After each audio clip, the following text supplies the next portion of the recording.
My role now is a bereavement counselor. So I provide care and comfort to those who are now going through the pain of grief.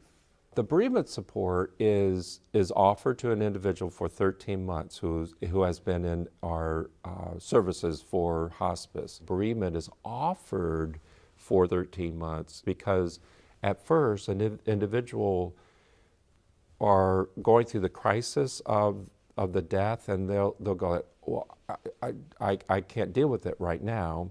I'm dealing with so many other things, either with paperwork or family or whatever it may be. Or they might even say, oh, I'm doing fine.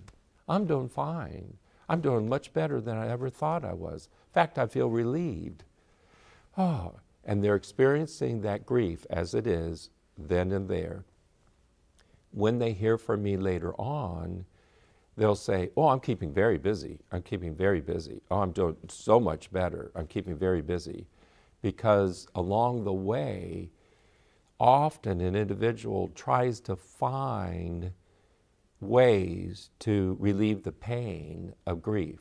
And so they busy themselves.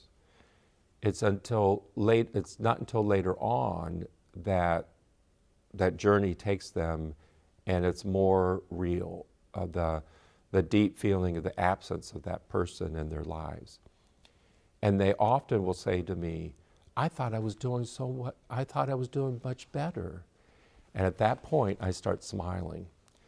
I go, ironically, you are doing better, because the more pain you feel right now, and the more meaning you make of your grief, that means the transformation is happening. And Alan Wolfold, he is a wonderful resource for bereavement counselors out of Colorado.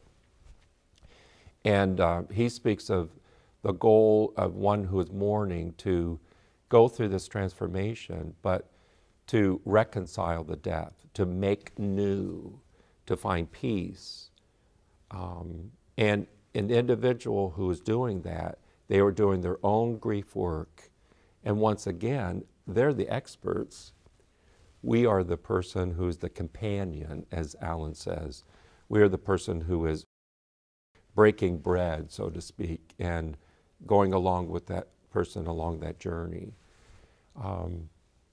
I can't tell you how often people will say to me, I can't believe how painful it is, but what you have offered to me was that person who listens, the person who doesn't give advice, the person who doesn't minimize my feelings, but the person who validates and the person who is helping me along the way, that I don't feel I'm alone, because it is work. Grief work is deep, deep work.